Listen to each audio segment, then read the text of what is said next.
It's Satisfactory, baby. Yeah. It's our Satisfactory episode. And that doesn't mean the episode is only mediocrely good. It means we're talking about the hit game Satisfactory. I think it's a hit game. Actually, technically, I think it's still early access. I believe it is early access, but cult classic, beloved by everyone who's played it. I think it's fair to call it a hit at this point. Satisfactory is an amazing game. If you have not checked it out, well, guess what? We're going to re-release our Satisfactory episode because it's the holidays and we want to spend time with our family and a little bit of time gaming in there. And this game really deserves to be played by everybody, Paul. If you look in like the Steam top 250 rated games, Satisfactory ranks up there. Spoiler. Yep. So yeah, let's take this conveyor belt to heaven. Let's hear about Satisfactory and enjoy hearing about it. I'm not ready for heaven yet, Paul. I want Christmas first. All right, let's jump into Satisfactory.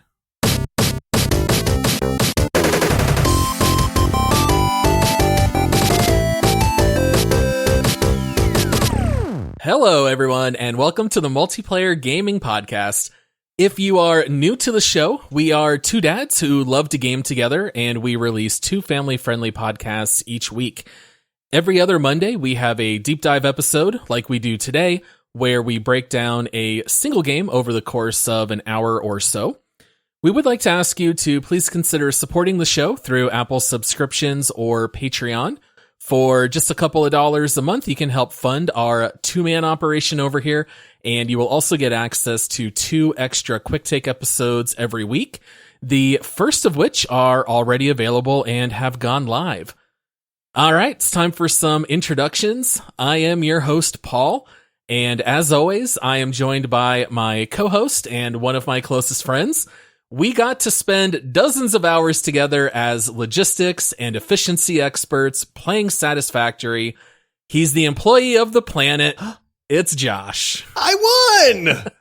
Man, it was some stiff competition there. But, Paul, I will say this. Satisfactory reaffirmed our friendship because we'll get into it, but it's one of those games where if you don't see eye to eye on a lot of stuff, it could definitely lead to some awkward moments, but you and definitely spell trouble. You and I were like chocolate and peanut butter, man. We just complimented each other so well. We fit right into those grooves, kind of like this podcast.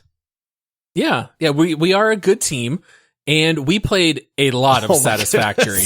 we somehow managed to unlock everything in the game. We hit the point where the game says, "You've reached the end of early access. We will be adding more, but there's nothing else to upgrade in the Space Needle." But we'll get to all that later. But I did notice that when I completed that, because I was the one who submitted it, it did give me an achievement, Employee of the Planet. So, I kind of, packed that one away in the back of my mind, and I thought I'll give that to Josh when it comes time. I feel like I earned that though, Paul. Yes. All right. So before we jump into all things Satisfactory, I think you've got a couple of reviews. I do have a couple of reviews. We talk about it all the time, but hey, pleading? Shameless begging. Pleading. That's the word I was looking for. My pleading worked. Because we got like 3 or 4 new reviews just since the last episode, which was incredible. So I've got 2. And I saw one name drops you also for why they finally left a review. I'm going to read that one, Paul. And let's just get that out of the way, shall we? This first one comes in from Put Out to Fire, and it's titled, "I Won't Be Lazy." Okay. Josh told me to stop being lazy, so I am finally writing a review after months of listening. This is one of the few podcasts I listen to, and I don't miss an episode, even if it's not necessarily a topic I care about. Paul and Josh have a way of making it entertaining. I enjoy the fact that they are maybe a little bit older guys with families that just enjoy playing video games. Keep up the great work, gents. Oh, that's very nice. And we probably are a little older than a lot of our listeners, but we're well-seasoned gaming veterans, right? The respectful term are OGs, Paul. OGs, there you go. Yes, that's the way of saying like old people that are still playing games. And old then the gentlemen. The second one comes in from Happy Harrison 06. It's titled Greatest Podcast I've Heard. And he says, I love this podcast and the hosts in it. The Discord community is also so great. Keep up the great work, guys. Ooh, I really like when our listeners can do our shameless plugs for us. So come join the Discord. It's free. Come join the community, everyone. We'd love to have you. Yeah, the community's awesome. I say it all the time. It's not just because I'm very chatty and love just having people to talk to all the time, but man, what a great group of people of all ages from all over the world. It's amazing. If you're not in the Discord server, what are you even doing? And apparently, as some of the people have told us, we are some of the rare podcasts where us as the hosts are active in the Discord server. So, we chat with our listeners. It's not like it's just on cruise control. We're actively in there. You're in there a little bit more than me. I think I've dropped in the ranks down to like number 7 out of, our couple hundred people in there. I think you're still number 1, but we are very active. I am number 1. Nobody will ever beat me. I do talk a lot, for better or for worse, for everybody. I said, I like to talk, so... All right. Well, very nice. We definitely appreciate the reviews. Make sure to subscribe to the show. Leave us a review if you haven't yet. And, come join us on Discord. So there's a link to that in the episode description. All right. Well, Josh, I think it's that time. Let's get into all things Satisfactory. Got the description here on Steam, and this is a pretty good one. Satisfactory is a first-person, open-world factory building game with a dash of exploration and combat. Play alone or with friends, explore an alien planet, create multi-story factories, and enter conveyor belt heaven. Yes. End of description. Now, it's not always heaven when I'm building your factory. This is where Josh comes in as the organizer. But, conveyor belt heaven might be over-speaking if I'm in the world with you. It's either heaven or hell, Paul. It's Yes. one of those two, depending on who put the conveyor belts down. All right. So this is one of those games that has so much to offer. There is so much to talk about and discuss. So I think maybe it's just best if we start at the very beginning. So we just read the description there. I think that tells you a fair amount. But when you first drop into Satisfactory, loading up the game, what's going on? What's the backstory? What are you doing here in this world? You are a space explorer guy that you're working for the Fix-It Corporation. I assume you're some sort of planetary explorer, and you're trying to find resources on this planet that you can then send up to the Fix-It Corporation to make them money. I guess. At first I thought maybe we were trying to escape the planet, which would make sense. But then I'm like, wait a minute, we have all this technology. If we wanted to escape, that would not be an issue. So shoot yourself through the Space Needle. Right. Yes. Which I still want to try, by the way. They need to put that in the game. But yeah, it's just a gigantic world. It's beautiful. The graphics are really good. You get a lady that comes over your intercom and kind of tells you, hey, you're working for the Fix-It Corporation. Make sure you set up a hub, and then why don't you scan the area for, minerals and stuff like that so you can get to building. She says it much better than I do, but that's the gist of it. And then, you just kind of go around, you start looking for stuff. You don't have any clue what you're doing at first, but man, does that change quick. What a nice segue, Josh, because I wanted to ask you what your initial impressions were of this game. And I was also going to offer mine because you, me, and our friend Todd, we all played Satisfactory together, and you two had played before me. So you each had your own solo experience. I fired up a brand new world. I played for about 8 minutes and then just saved it and waited until we could all log in. And I was so freaking lost trying to play this game when you and Todd were already like medium experts in Satisfactory. Yeah, it was a little, I'll be honest, it's one of those things where we generally don't let on what we think about a game, like right away. And I was really trying to get a read on you, Paul, when you were hopping in and Todd and I were building things and we're automating everything and we're doing this. And you're just kind of going like, guys, where do I go? What do I do? What is this? Like, does this thing need fuel over here? Why is this thing not running? Like, I don't get it. And then I was like, Paul's going to hate this game, man. He's just not going to like it. He doesn't like it. He doesn't like the mechanics and the world. I remember you kept asking me, like, what's the point of this? Like, Josh, what's the point of this game? And I kind of went, there's not really a point. Like, you build your factory. And you were like, so wait, there's no story? And I just went like, no, there's no story, Paul. And then in my mind, I was like, Paul hates it. He hates it already.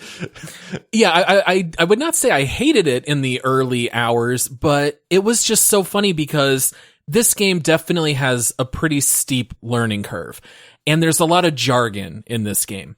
And so when you and Todd were like, oh yeah, Paul, just put up a constructor over there and just connect it to my biomass burner. And I'm like, how do I build something? Like, I didn't know. And the game also kind of like splits and divides how you can build things. So sometimes you just press Q and that opens up your building menu where you can like build buildings. But then some things you have to open and use a craft bench. But then other things you have to use an equipment workshop. And it was just so confusing in the beginning. But I mean, in the first like 4 hours we played, Josh, I didn't even try to connect anything to power because you guys kept blowing fuses. It sounded very intimidating to me. I thought this game was far more difficult than it is. It's actually pretty user-friendly, but you kind of have to just dive in and learn those mechanics, and it took me a little while to catch up to you and Todd. The biggest disservice we did to you was having you hop into a world that was already going. And even though we were in the very early stages of that world, not having the lady kind of walk you through what each thing is in the beginning really puts you at a disadvantage because she teaches you like how to build something. She teaches you that you can tear it down. She teaches you the very basics of everything that you need to know. And then all of that stuff kind of builds on itself. But you coming in blind to all of that, I knew. I was just like, we shouldn't have done this to Paul. Like, let's start a new world. Like, this is a bad idea, man. But then you picked it up pretty quick.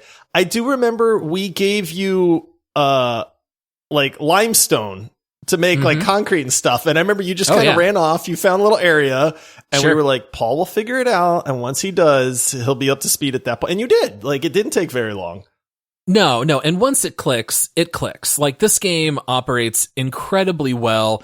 It's actually quite intuitive once you kind of learn how everything works. So I remember you and Todd had these crazy factories already going, and it took me like 40 minutes to get my little limestone concrete factory going. But I was very proud. Like, once it was up and running, it's like, okay, now I get how this game operates. I feel like you're Tom Hanks in Castaway, where you're standing over the fire, and then he's like, look what I have made! I have made fire! Yes. Paul's just going that was like, me with concrete. I'm making concrete! Pumping out concrete bags by the dozens. Yes. So, you know, let's kind of divide the game up a little bit, because like the description said, there's production elements, exploration, combat, but really the bread and butter of this game is building factories. So I guess if you wanted to say the storyline or the overall drive is that you're gonna mine this planet of every possible resource that you can get your hands on. This planet is peaceful, it's got wildlife, it's got waterfalls, and we are gonna cover this planet with factories. We're gonna be mining minerals, we're gonna be smelting it into ingots and building it into other stuff. That really is the core base of the game. So let's talk a little bit about like the production of this game. Kind of like, what's the goal in that regard? Yeah, so the main gameplay loop in this game is that you start with, you know, acquiring raw minerals, right? So there will be an ore node, there's a copper node, there's limestone. Those are all chop usually, at it. Right, yeah, and you by just hand. Yep, you chip at them until you get enough. You can plop down a little portable miner, but it only mines like a certain amount before it's just kind of full and it doesn't do anything else. And then you take those minerals, you can then craft like a smelter, right? So you got to take this raw ore and you got to turn it into like ingots. Okay. So iron ingots or copper ingots. And then you have to run those ingots through another piece of machinery that will then convert them into any number of random, like not random things, but things like metal rods, metal sheets, screws. But actually, I don't think you can make screws straight from ingots. You have to go metal rods into screws.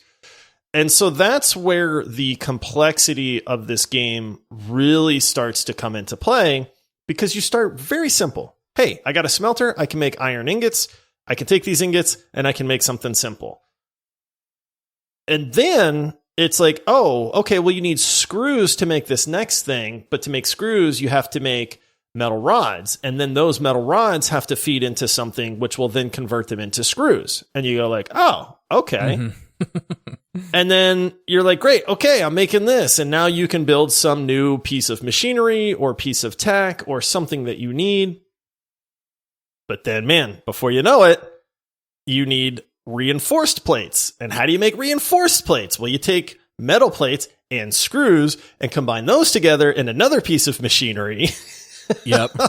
And it gets more and more and more complex, right? So the whole crafting system is that in the beginning, you're collecting things by hand, but then pretty soon you start building these things which are going to take your raw minerals and make something more complex. And the game has several base resources.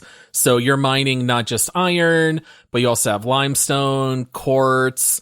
I mean, it even goes into things like uranium that you find in this game, which don't have a place in the beginning, but it does later in the game. And so basically you're going to collect this material and then start to build bigger and better things with it, which are then going to help you to explore the world and engage in combat, things of that nature.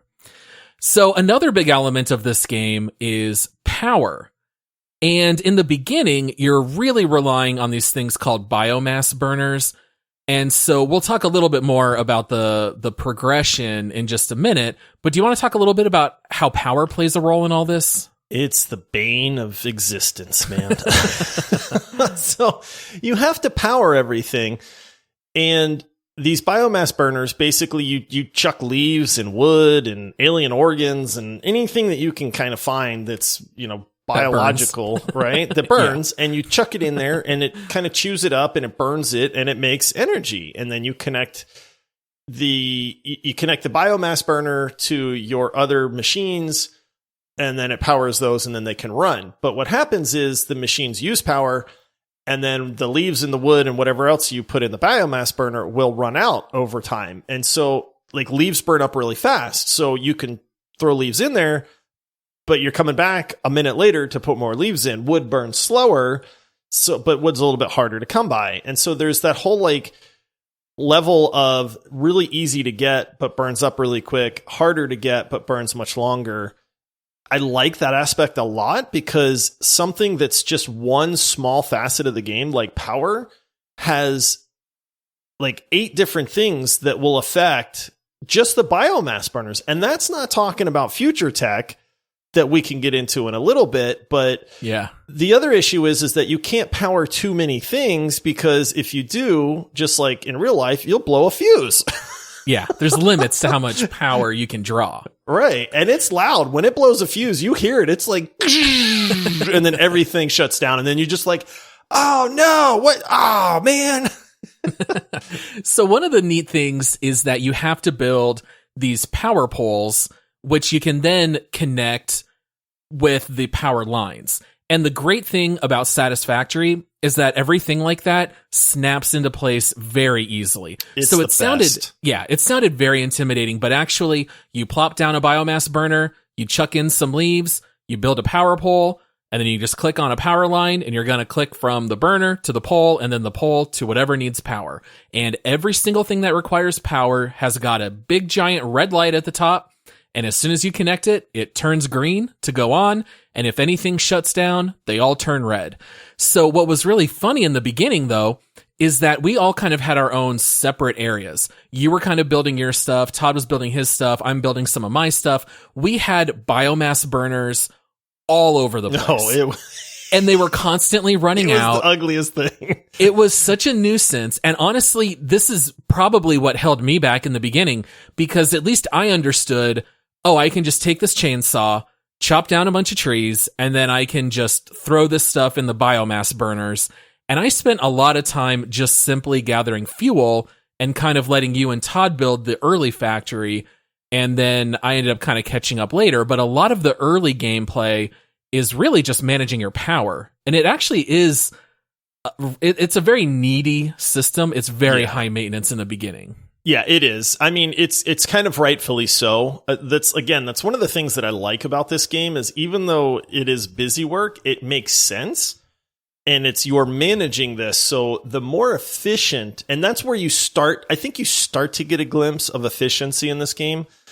Because like you said, our biomass burners were spread out all over the place. We had 3 almost like mini bases all near each other that were spread out all over the place. So having to run from one area to the next area to the next area to feed these burners and then just run that loop again was very inefficient. And we started to recognize that very early on.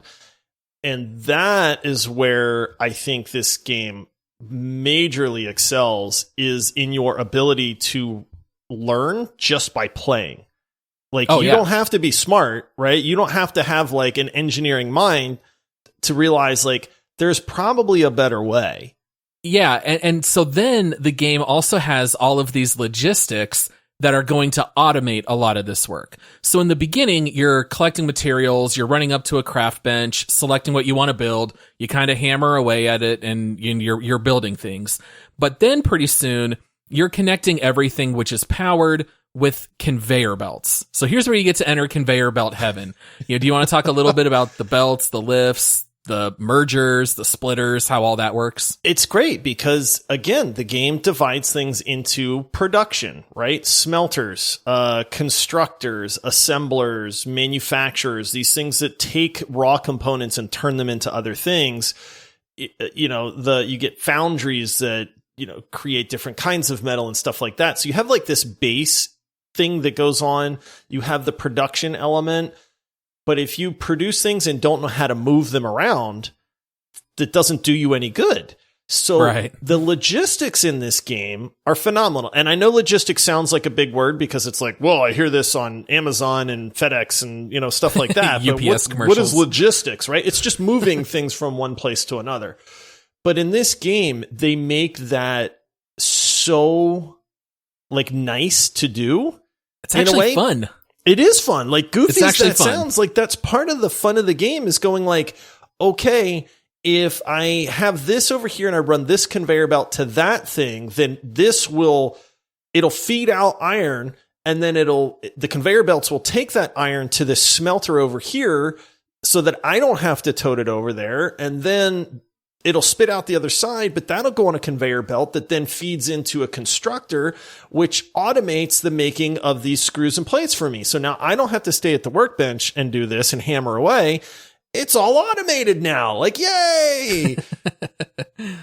And here's where you can get super creative and where everything starts to get automated. So you can build splitters. So for example, you've got a miner, which is pulling out all this raw iron ore. Well, then I can split it into 3 different conveyor belts. Each of those conveyor belts now has a smelter, turning them into ingots. And then maybe I even split the ingots, and now I can have one feed into a constructor to make plates, another one making rods, and then my rods I might split in half, and half of those are being made into screws, and the other half are going somewhere else. And pretty soon, you've got it completely automated where you're going from ore all the way to building supercomputers, literally, in this giant factory.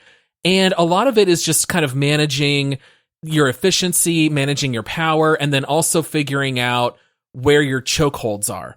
So if I have a smelter that's pumping out these ingots super quick, but now my ingots are all getting backed up, maybe this is where I can build some splitters and then, have them do multiple things at once. But then you can also have lines merge together. So, it's very neat in how you are constantly tinkering with your factory, trying to make it more efficient and having it do all this hard work for you through everything being automated. And, organization, we don't need to spend very much time on, but that's probably the hardest thing in this game. Now, Paul. Organization is very important. It's important. It is nearly impossible if you play this game multiplayer. This suffers from exactly the same problems that we always have in Rust, is that we're all going to organize things differently.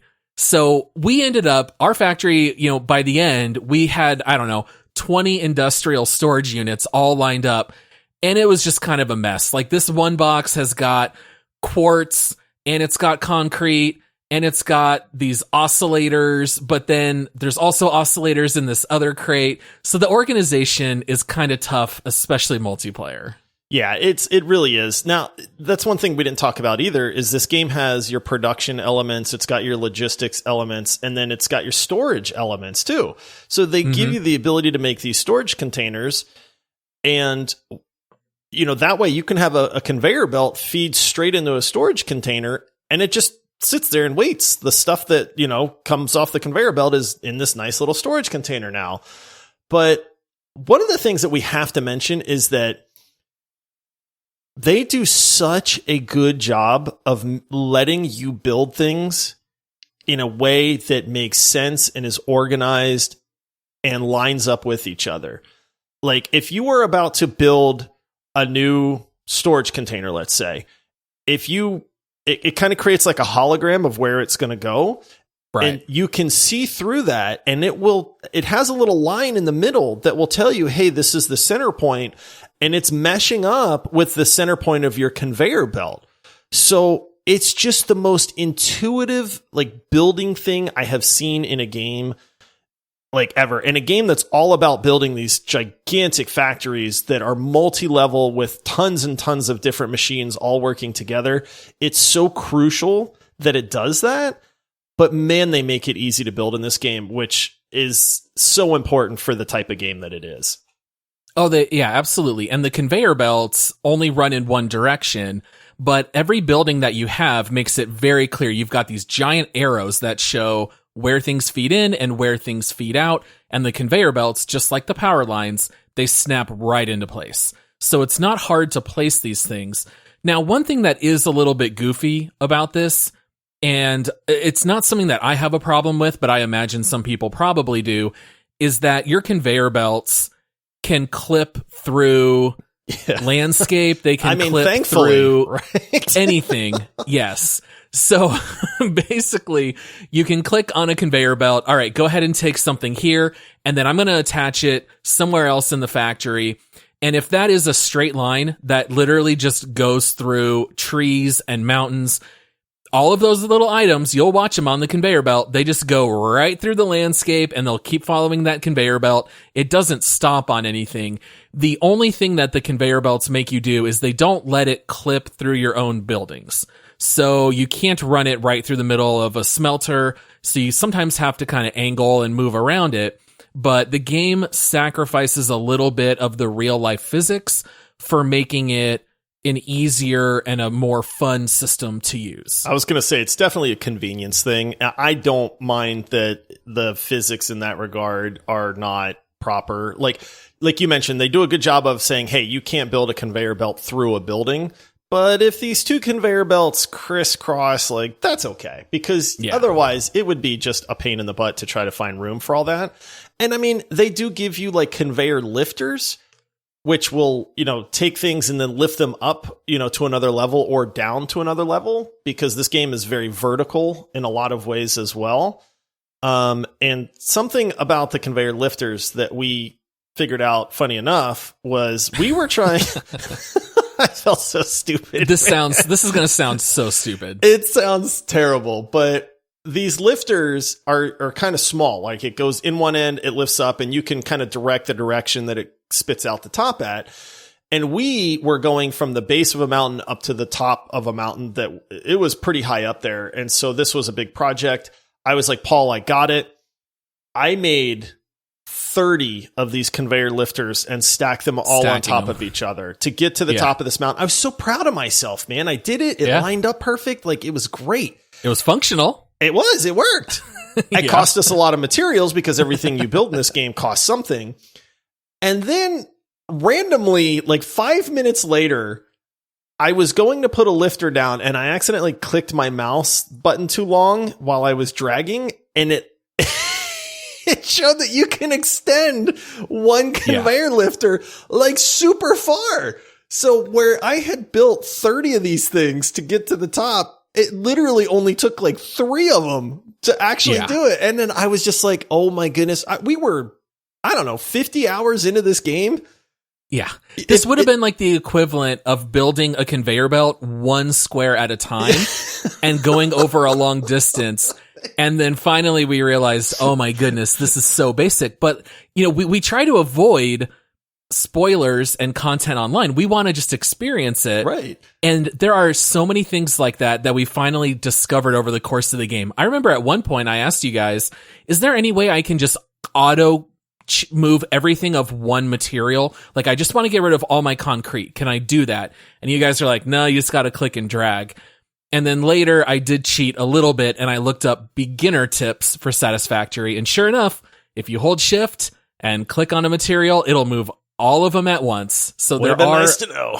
Would have been nice to know.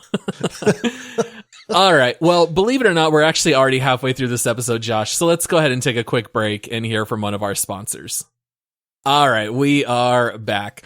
All right. So the description that I read earlier did mention that the game has a dash of exploration and combat.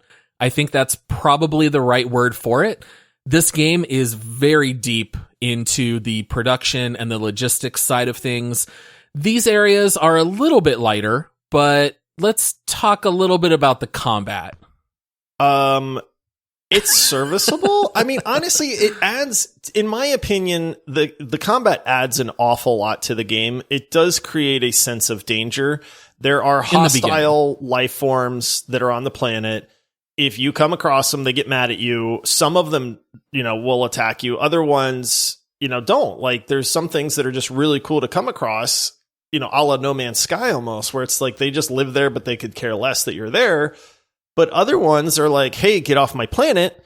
And they will start shooting fireballs at you. They will charge you and knock you off of cliffs and up into the air. You know, there's these creepy little spider things that, you know, that are down in caves and stuff like that. So I do like the fact that exists. You do have to be able to defend yourself. So there are weapons in this game as well.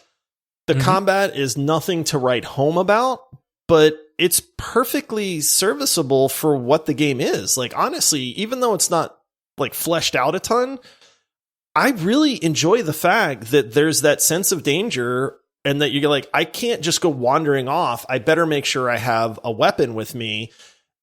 And, oh no, I've got like 5 of these things on me. Paul, come help, you know, and then you come running over or something like that. So even though it, like I said, it's not tweaked a ton, I really love the aspect that it's in the game. Yeah, I would say the combat is a little bit more harrowing in the very beginning because you don't have a whole lot of food to heal yourself. You don't have very good weapons, but pretty soon you're crafting, because in the beginning you've got your little Xeno Zapper or whatever it's called. And then pretty soon, yes, like a little portable bug zapper. Yeah.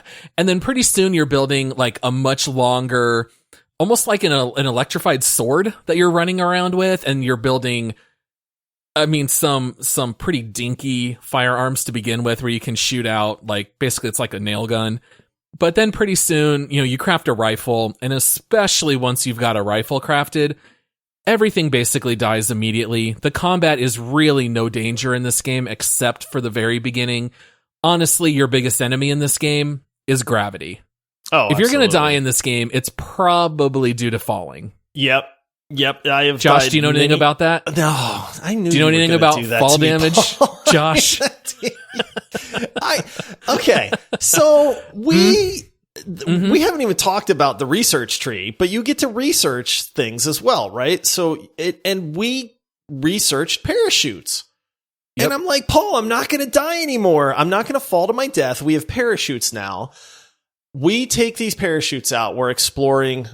There's this gigantic cliff. We're like, hey, we'll just jump off of this thing. We got to float over that direction. You go, okay. And I see you. You jump. You pop your parachute. You're gliding peacefully through the beautiful alien planet of Satisfactory. Mm-hmm. I jump off the ledge. I go to hit my parachute. I hear it like pop, but then it goes away instantly. And I fall to my death right away. Several times in a row. I don't know what your problem was with the parachutes. It might have something to do with you remapping all of your keys. This is my only guess because, Josh, all you had to do, for at least for me, is to just fall off a ledge and hit spacebar. And I'm just floating forever. Yeah, well, I did not understand. Every time we had to use parachutes, you died, and I would have to go res you, like, every single time. It was only 3 or 4 times, Paul. Like, it was 3 or 4 times on that one journey. Okay. I did figure out, and that's why, so you are partly to blame on this, because you said all you got to do is hit spacebar. Well, I jumped, I hit spacebar, my parachute deployed, and it went away right away. So on it was my key bindings, but I had to push and hold spacebar to keep my parachute deployed. So we finally figured that out, but that was funny. You were mocking me so bad, man. It was every time, because I would be floating toward our destination. You'd be like, you're gonna have to come res me, and I would turn and here's your body plummeting, beneath me. But the parachutes, that part did throw me off for a minute because they don't make it super clear. The parachutes are one-time use only. And so you can actually equip a stack of parachutes, but it's very easy to accidentally trigger those. Yeah. Even just falling 5 feet at a time, you might accidentally activate a parachute, and before you know it, you've gone through, however many you've already crafted. Yeah. So, we'll have to get into our regular segments here in just a moment, but this is where I did want to talk a little bit about the progression in the game. So you mentioned that there's an element of research. So there's a couple of ways that you do that in this game. You have your hub terminal, which is kind of like your main home base building. And inside that, there's a bunch of tiers of research that will unlock a whole bunch of recipes at once. And so it'll basically tell you, select your milestone, you click it, it tells you what you have to collect, and once you've collected all those things, you go ahead and put it in the machine, and now it's going to give you all of those recipes as your reward. And so there are currently 8 tiers of research. Each tier has multiple milestones, but you can't go straight to the final endgame content. It's all gate kept by the space elevator. And the space elevator is like the first thing in this game that's like a showstopper. Yeah. Do you want to talk a little bit about the space elevator? It's pretty cool, man. Like you said, you work for these tiers. It's kind of cool that instead of steady progression, they give you these big chunks of progression. And so that makes it really exciting, like when you unlock one of these milestones. But they're quick to tell you once you get the basics down, like, hey, you need to build this space elevator. That's like the next big thing so that you can really advance your production and, your evolution in this game or whatever. I don't know. You can move forward with whatever your job with Fix-It is a lot faster. So it takes a ton of stuff to craft this. So it seems like a daunting task, but you build this thing and it is monstrous, man. Like, yeah. When, I told you, anytime you build something, the hologram appears and you just you think you're glitching out at first. And you're like, whoa, like, oh man, and then you realize how big this thing really is. And then when you finally construct it, it takes it because it's huge, right? So it takes a little bit to construct. And then this thing starts like opening up and this big thing shoots into space and these gigantic robotic arms clamp into it.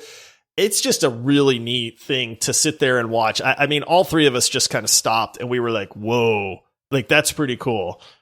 Yeah. I mean, it's literally an elevator that goes from the ground out into orbit. Yes. So this thing shoots all the way into the sky, which was also really neat because as you explore, sometimes, you kind of had to get your bearings. Once you have that space elevator, it doesn't matter where you are on the map. You always know where your home location is, and you can see it from anywhere else. And I thought that was very neat. So basically the space elevator is kind of like your gatekeeper. You've got to put a ton of materials, and once you finish that, that'll unlock your next tiers out of your hub. So basically you're kind of learning things through both.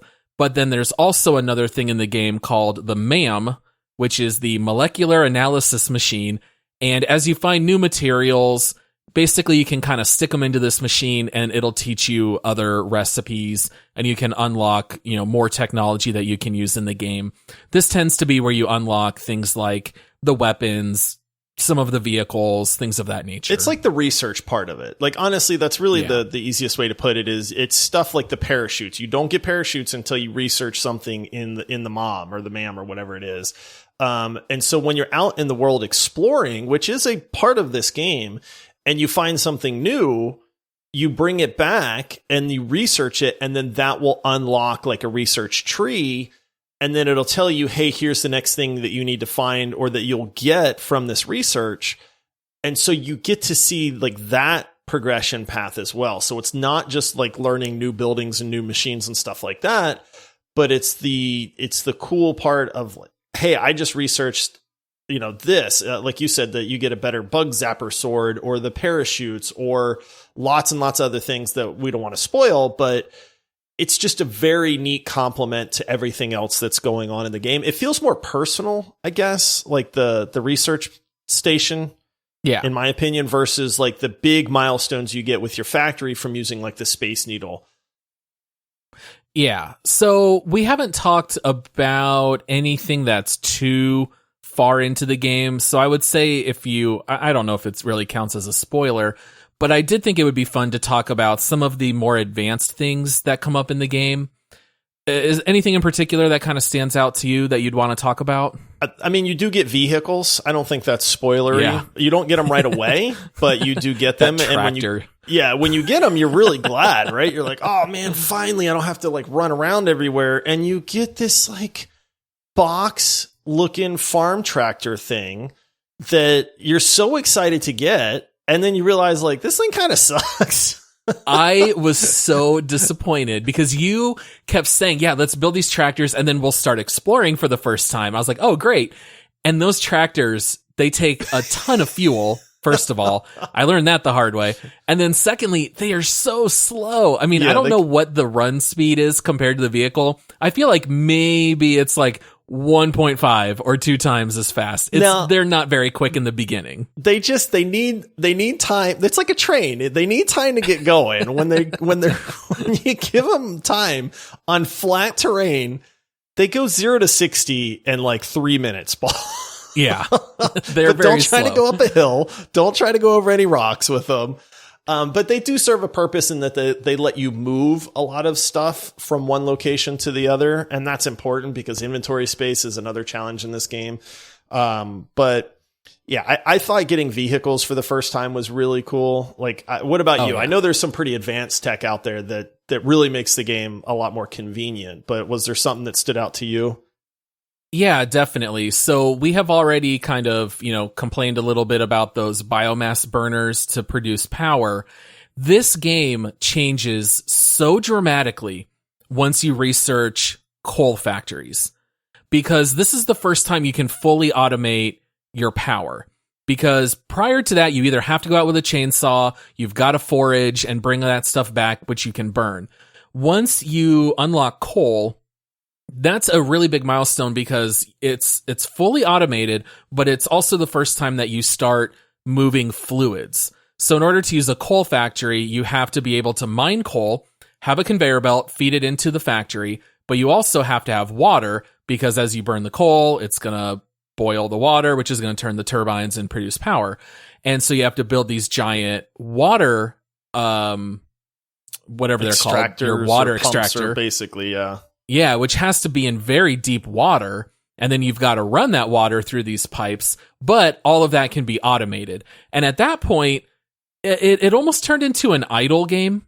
So for those listeners out there, if you've ever played these games where something just runs by itself and you just have to wait until you get what you need, it reached a point after Coal that I felt like our progression really grew exponentially, because I would just leave Satisfactory on all day while working, and a few hours later, you've got a whole ton of materials which you can use to basically advance your game, and it really did take off at that point.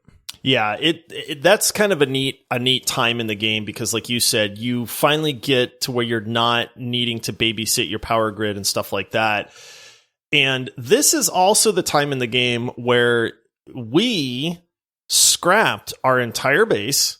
Yeah. Right? We move halfway across the planet, and this is a big map. I mean, that's not something that we've talked about, but the exploration in this, it's fun, and it serves a purpose, because you will find much better, like, mineral rich areas that are probably much more conducive to having a base on than the beginning area. So that's something where we outgrew our area. We knew we had to move. We knew we needed to find water and coal and all that. And so a big part of this game is tearing down your entire base. You get all of the stuff back that you used to build, but I mean, that's a huge daunting task, but then it's really, really cool, because you take everything that you've learned over the last 20 or 30 hours. And then when we got our new base, it was like you and I were engineering geniuses, Paul, with the exception of the conveyor lifter thing. I'll own up to that. But otherwise, you and I was super impressed. We mapped out this whole thing. You were doing all kinds of crazy math to figure out how many times you had to split something, to get the optimal production. I was saying, hey, if we feed these into storage bins, then we can reconfigure without having to tear everything down, in the future, because you do need to produce different things. I was super proud of that base we built, man. It was legit. And that is such a great thing that they did in this game, that you can tear anything down and you get every single resource back. There is no risk to building or trying anything in this game. Everything is reversible. The only thing that you lose is just time, if you have to rebuild stuff, but you never have to go collect new materials to build. So there were constantly things that we would tinker and mess around with, and, oh, this didn't quite fit, so let's just tear it down and move it over here, where you can even have a massive factory and you're just going to middle mouse click everything, and then it's all going to go in your inventory, and you can go move and completely build from scratch again. And I think that part of the game is just so crucial, because if you had to just lose everything, I think the game would get rather frustrating, whereas Satisfactory, to me, never once felt frustrating. Yeah. No, I agree 100%. The only thing that is, like, you're limited by your inventory space, right? Like, I remember tearing down our base, and that's why the tractor was so important, right? Because it's like we have all these materials and you can only hold so much. So the storage bin on the tractors was very handy to have, that kind of thing. But then again, you can research larger inventories and stuff too. So everything in this game just fits. It intermingles with each other so well. It's just, it's hard to describe. I mean, you guys know, right? I'm not a builder. When we play Rust, I don't build the base. Right. When we play anything, like, I don't build that stuff, man.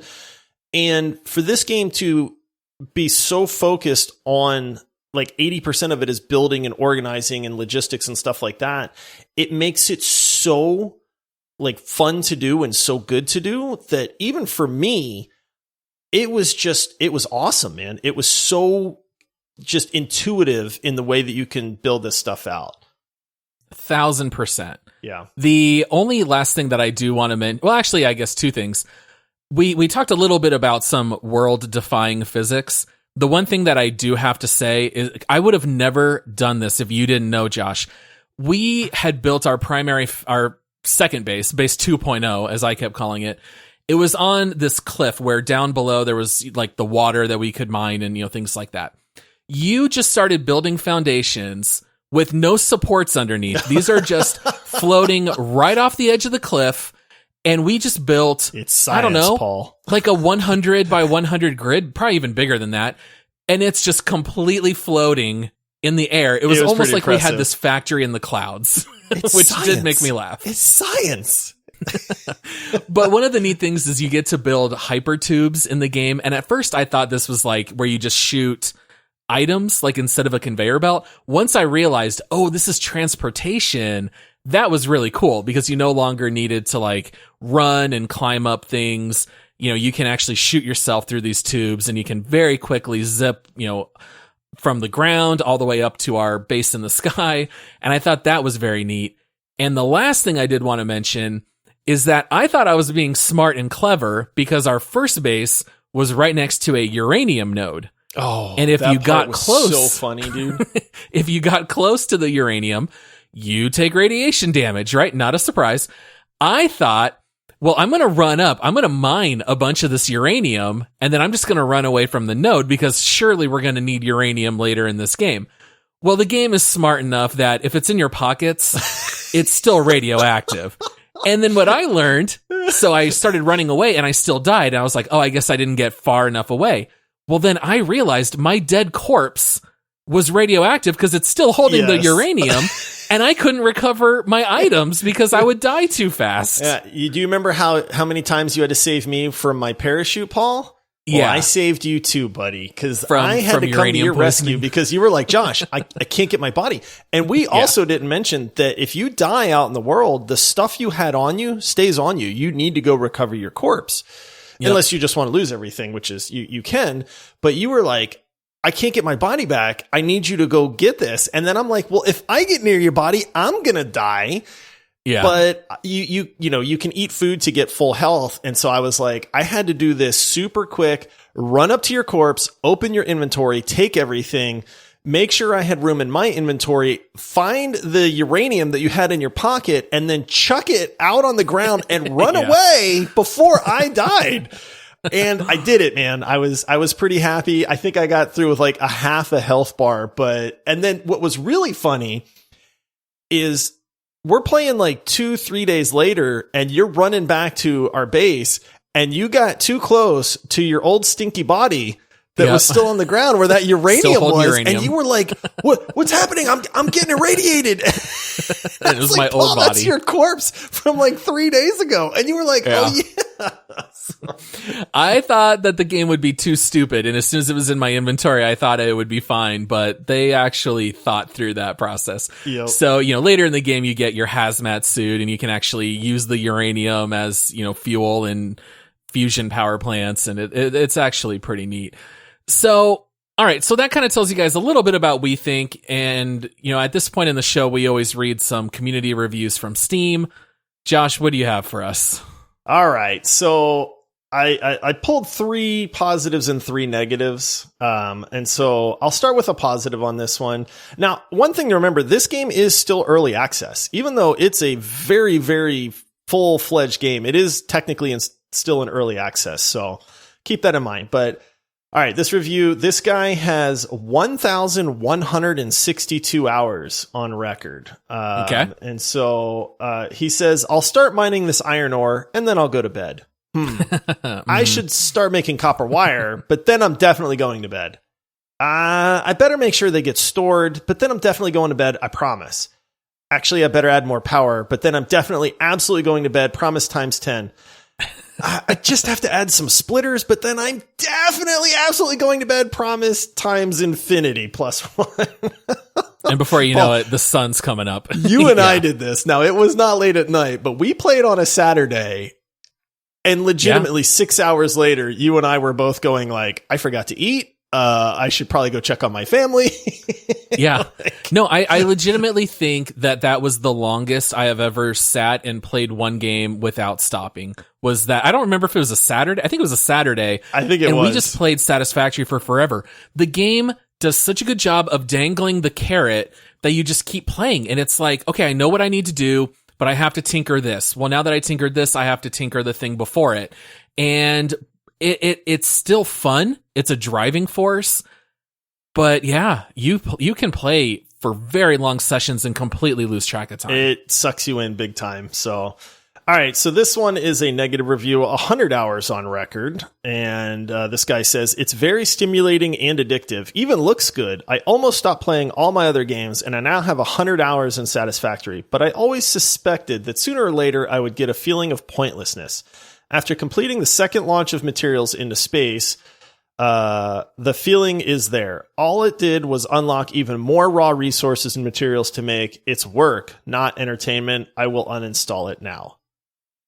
Okay, he's not exactly wrong in saying that. That's why because I will say there was a tinge of that for me when I did the third upgrade in the space elevator. I kind of realized, okay, really, I'm just unlocking new tools, which just let me collect new materials to make new tools. It was almost kind of like an endless cycle.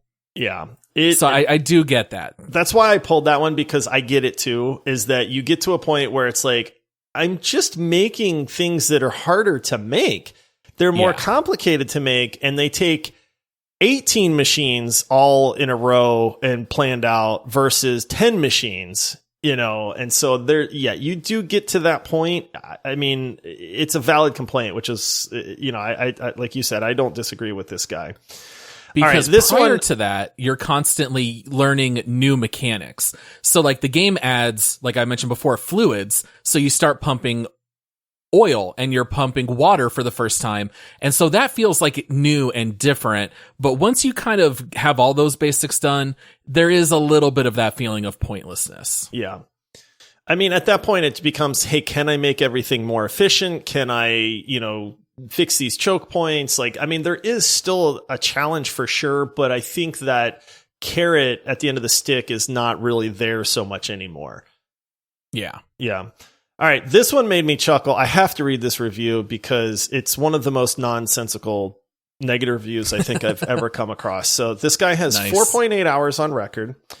And he says, played for 5 hours and the HUD is so poorly optimized, it burned into my screen, ruining my Aorus 27-inch monitor that I paid $900 for. Thanks, guys. Go bleep yourself.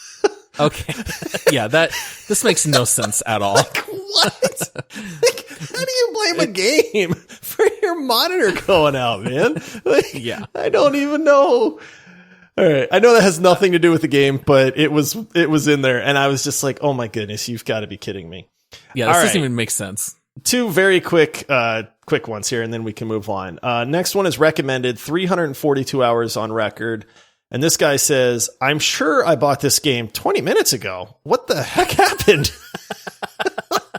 Yeah. This game's like a time machine. It just disappears. Time is just really gone. Does. And then this one, 141 hours on record.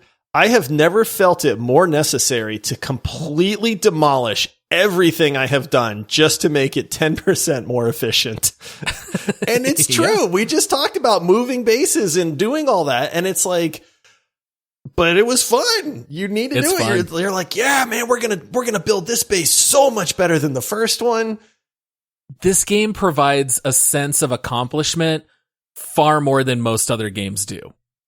It actually makes you feel proud when you get to build something you were like, man, look what I built. Like I called my wife in at one point to try to show her like how efficient we made everything. And she was just like, yeah, I don't really care. And I don't even know what I'm looking at. And it was just like, but look at all the conveyor belts and see how they all merge and then they split. And she was just like, no, like, cool. I don't get it. She said, I want a divorce. Yeah. She's like, man, you are such a nerd. All right, Paul, that's the reviews. That's what the community thought.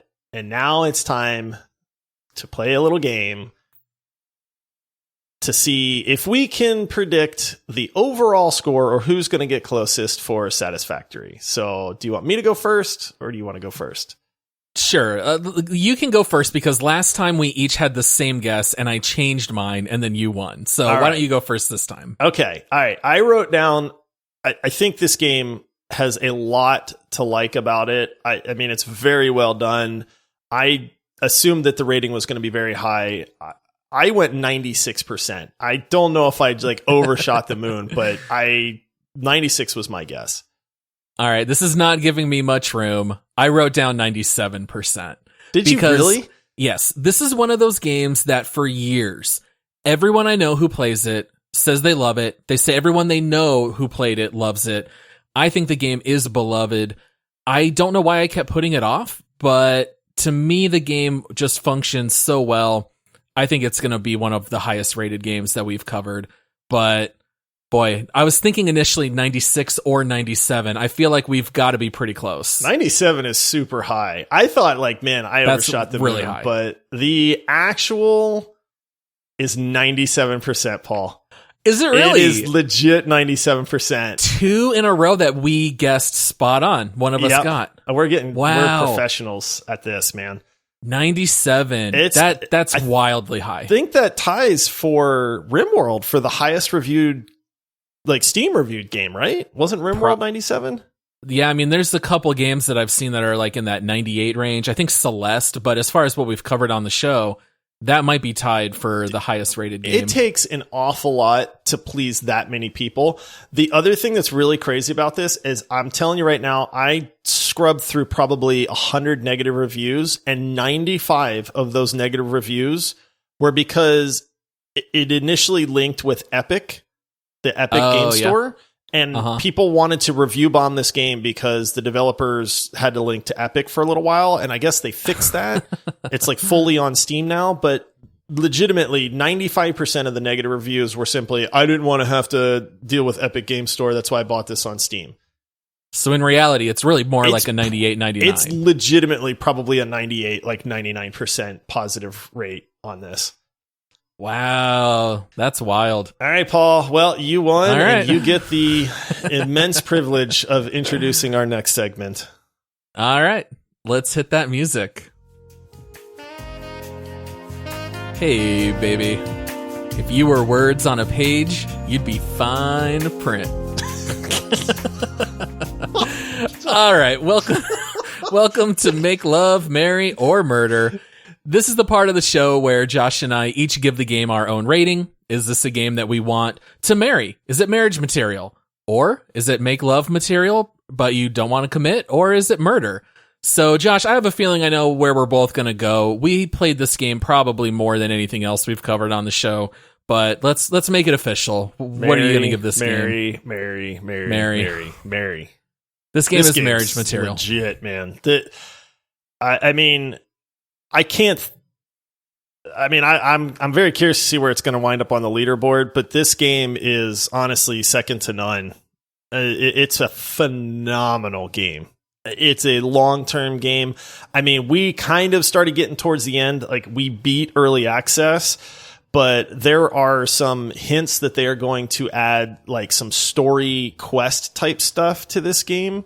If they added big boss monsters, I mean, there's so much that they could do to add to each different component of this game. I mean, if they do that, this game may not have a rival, at that point. It's unique. You can do multiplayer co-op. I mean, there's nothing in the game right now that you would point to and say, that doesn't work good, or I hate having to do that. Everything in this game does work well. I could see them adding more, which is very selfish because this game already offers hundreds of hours of content. But I will say at our point, I think the production part is done. I don't think they need to add any new materials. I don't think they need to add any new recipes. I simply want them to give me more of a motivation to explore, and I want to have more combat. So whether that's adding some dungeon type caves where you fight more enemies with a boss at the end, I think that just takes the game into Mount Rushmore type status where it's one of those top 4 games for a lot of people. That's honestly the only thing at this point that I would want to see. Yeah, I'm with you. I mean, the exploration, it's a beautiful planet, right? It's a huge planet. It's fun we spent hours trying to find where we were going to plop our new base down. And that's a lot of fun, but it's a shame that the exploration part isn't more important to the overall game. And I feel like they're working on that because there's some stuff that you find that even says, hey, this is a work in progress, that leads you to think that they are going to enhance that part of the game. I'm with you, man. I cannot recommend this game enough to people.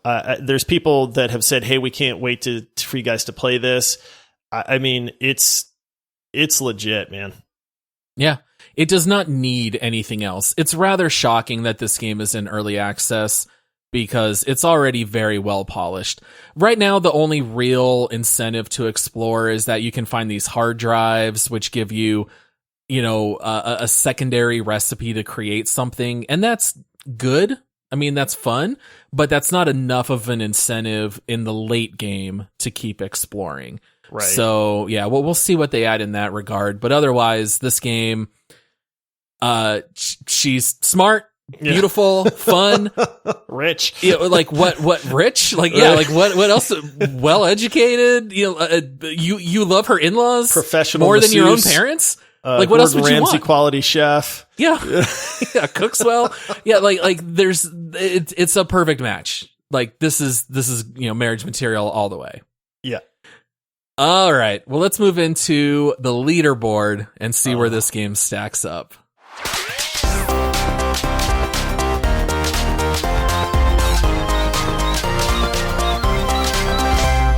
All right, Josh, for the listeners out there, if they are not aware of the leaderboard, you want to tell them what it is? So every game that we deep dive, whether it's a single player or multiplayer, part of the fun is we put it on our leaderboard. We rank it up against every other game that we have done a deep dive for. And so, yes, we get it. It's chaotic. How do you put some games up against other games? Like, how do you compare Overwatch to Resident Evil 8? How do you compare Satisfactory to Overcooked? That sort of thing. But it's fun to do, and we feel like it kind of gives people like at a glance an idea of how we feel about certain games. If you're ever looking for something to play with friends, check out the leaderboard, because I mean, if you're anywhere in the top 20, chances are these games are going to be pretty darn fun to play, and you're going to have a good time doing it. So Paul, we just got done saying how awesome we thought this game was. It is a multiplayer game. It does multiplayer very well, in my opinion. We've started putting some single player games on the leaderboard, and those can be somewhat of a challenge.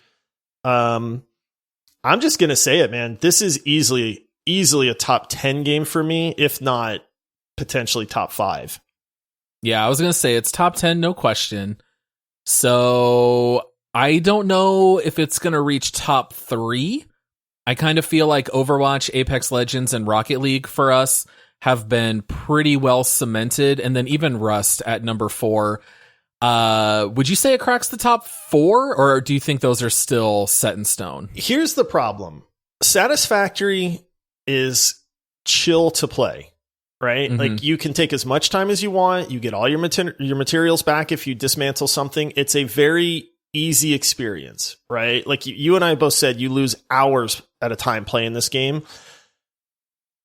But it does hit a point where you're like, it's starting to feel a little bit like work. I'm just kind of researching or building newer, more complex materials so that I can use those. Rust has that advantage of it's always going to be different from time to time. And PvP. And the PvP aspect, so I think that the online component of facing other people and you never know what's going to happen in the world of Rust helps that longevity. Mm-hmm. But Rust can tick you off, whereas Satisfactory is not really going to aggravate you very much either. So my gut is that it doesn't beat out Rust, but it's close, man. Like, I'm definitely with you. Yeah, that's the thing that I think sets apart those first 4. There is always something different and new to do. Whereas Satisfactory, once you research everything, it does have a little bit of that expiration date where there's just nothing left to discover at this point. And so you're just waiting for more content. As far as PvE games go, this might be number 1, but the PvP element of those other games really do help. So I would agree with you. It's not top 4. So after those games, we've got 5 Valheim, 6 Outriders, 7 Hearthstone, 8 Divinity Original Sin 2. I think it's going to be somewhere in this chunk. It definitely is. Here's the way I look at it. Valheim or Satisfactory. I mean, that's exactly what I'm thinking. We absolutely loved Valheim. I mean, Valheim's amazing. They just released another update for it. They're still tweaking it. Man, I loved Valheim. Man, I love Satisfactory. Yeah. Like, which one's better? Like, can we have 2 number 5s? Because if we could, I'd say let's do it, man. But, that's because a tough one for me. Like, what's the problem with Valheim? We just ran out of content. Right. There's nothing wrong with it. Satisfactory. There's nothing wrong with it. We just ran out of content. So, yeah, I think it's right there in that same category. If Outriders did not have all the bugs and all the issues, I would be tempted to maybe put this below Outriders. Outriders is so riddled with bugs. I think we just have to put it either directly above or directly below Valheim. So do we want to make it number 5 or do we want to make it number 6? I want to make it number 6. Here's Keep it why. below Valheim? I want to put it 1 below Valheim. It's really close for me, but Valheim, I feel, is more conducive to... I don't know. Oh, man. But see, the thing is, like, Valheim's not super fun solo. Like, you can have a good time solo. Yeah. You know what I mean? But then Satisfactory almost lends itself a little bit better to that solo play. Like, you don't get nearly as much done as fast, but you're not relying on friends to have fun. I mean, it's enhanced, right? I think it should go below Valheim. Do you? Okay, let's do that. Because that's kind of what I'm leaning, but... Yeah, Valheim has far better exploration, far better combat, but then Satisfactory, their bread and butter is just something that's different, right? It's almost more of the crafting game, but it's got its own spin on crafting. But I kind of feel like Valheim does all those other parts already really well. So if Satisfactory beefs those things up when it officially releases, maybe we'll swap these in the future. But I'm inclined to say let's make it number 6. Right below Valheim and right above Outriders. I'm with you.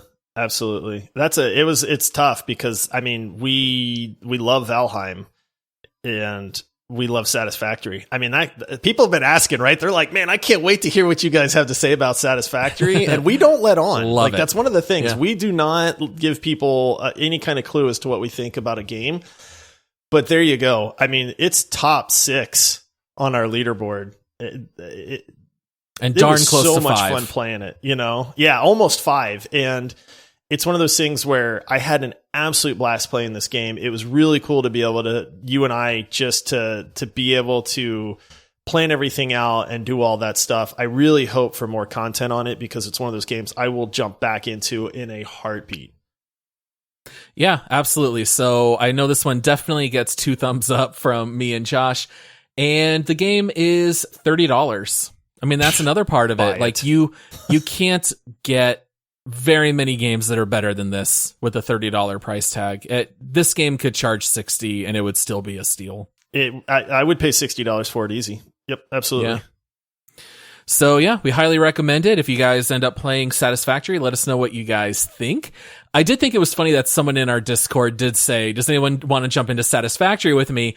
And I was like, dude, if you asked a week ago, I would have loved it so much. But I have played so much Satisfactory that just right now I'm kind of at my capacity, and we'll just wait for some new content to play later. But man, is it a great game. Okay, so real quick, because I know we're going way long here, but if you went into somebody else's world at this point and you looked at their factory, yeah, and it was like a hot mess, wouldn't you just look at it with this like super skeptical eye at this point? Oh yeah. Like I almost feel like a Satisfactory snob, right? Because I'm like, man, dude, I could make your factory 80% more efficient with like 2 hours. Yeah. Well, and the funny thing is that your factory will be efficient, but it'll also look nice. Mine will be organized chaos. Mine would look like a wreck, but it would be like, dude, just don't touch it. Just ask me. I know what that conveyor belt's doing. Like, to me, I was always that kind of kid where my room was a mess, but I knew where everything was. And my Satisfactory world looks exactly the same. It looks bananas, but it will actually pump out and be rather efficient. But yes. Yeah, we had slightly different ways of approaching things. Yep. All right. Well, I'm so glad we were finally able to talk about Satisfactory. I know that our listeners have been dying to hear it. So, just one more plea. I know that we talked about it at the beginning of the episode, but please consider supporting us, whether it's through Apple subscriptions or Patreon. You can do that at multiplayersquad.com. Either way, it'll help support the show. It'll help fund what we do. And you'll also get the bonus of getting those 2 extra episodes every week that are 5-minute quick take episodes. And also you can check us out on social media at Multiplayer Pod. And then Josh and I will be back on Thursday for This Week in Gaming. That was a very satisfactory episode, Paul. Very satisfactory. Thanks, guys. We'll see you Thursday. All right. See you, everybody.